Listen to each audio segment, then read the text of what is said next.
இப்போ பொதுவா இந்த சில விஷயங்கள்லாம் பார்த்தா மக்களுக்கு வந்து இன்னும் பயத்துல தான் இருக்கிறாங்க. அதுலயும் குறிப்பா அந்த செய்வினை ஆகட்டும், இந்த பில்லி, சூனியம், மாந்திரிகம் அப்படிங்கிற சில விஷயங்கள். ஆ ஆவிகள் இருக்குன்னே பாதி பேர் இங்க நம்பிட்டு இருக்கிறாங்க. ஒரு பயத்துல தான் இருக்காங்க. இதெல்லாம் உண்மை இல்ல இதெல்லாம் கட்டுக்கதை அப்படின்னு நினைக்கிறீங்களா? கடவுள் எந்த அளவுக்கு இருக்கிறது உண்மையோ அந்த அளவுக்கு இதுவும் இருக்கிறது உண்மைதான். இதெல்லாம் ஏன்னா உண்மைதான். ஓகே. 63 கலைகள்ல இதுவும் ஒண்ணுதான். ஸோ பில்லி சூனியம், அப்புறமா ஏவல் பண்றது இதெல்லாமே இருக்கு. பட் ஏன் சித்தர்கள் இதையும் கொண்டு வந்தாங்க அப்படின்னா, மக்களுக்கு இந்த மாதிரி ஒரு அடுத்தவங்க கொடுக்குற ஒரு தொந்தரவு தான். அதாவது ஒரு எனர்ஜியை வச்சு தான் இன்னொரு எனர்ஜியை அட்டாக் பண்ண முடியும். ஸோ உங்களை பிடிக்கல அப்படின்னா உங்களை சுற்றி இருக்கிறவங்க அந்த ஏவல் அப்படின்றத பண்ணி விட்டுருவாங்க. அதெல்லாம் சாத்தியம் தான். நெகட்டிவ் எனர்ஜியை வச்சு நீங்கள் பாசிட்டிவாக இருந்தாலும் உங்களை காலி பண்ணி விட்டுறது தான் வந்து இந்த பில்லி சூனியம் அப்படின்றது.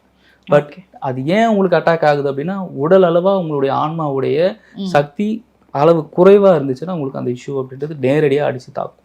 ஓகே. இதுக்கு தான் பயிற்சிகள் எடுக்கணும், பயிற்சியை பண்ணுங்க, யோகம் பண்ணுங்க அப்படின்றதுக்கான காரணம். நீங்கள் அது பண்ணும்போது அதீதமாக உங்களுக்கு காஸ்மிக் எனர்ஜி, இறை சக்தி அப்படின்றது உங்களுக்குள்ளார வந்துருச்சுன்னா எந்த நெகட்டிவும் உங்களை வந்து அட்டாக் பண்ண ஆரம்பிக்காது. ஓகே.